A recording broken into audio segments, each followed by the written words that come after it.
Hello everyone, welcome back to TechTube. In today's video, I'm gonna show you how to remove CapCut watermark. To get started, open Launch CapCut app.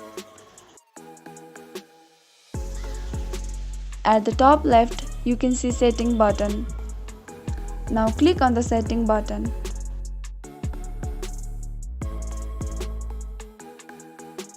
Here you will see many options. Among them, there is Add Default Ending option.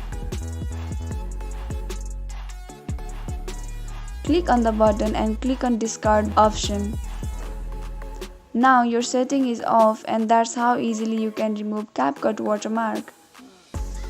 So if you found the video to be helpful, go ahead and give us a thumbs up, and do not forget to subscribe to our channel and also press the notification bell so that you'll never miss another upcoming upload from us.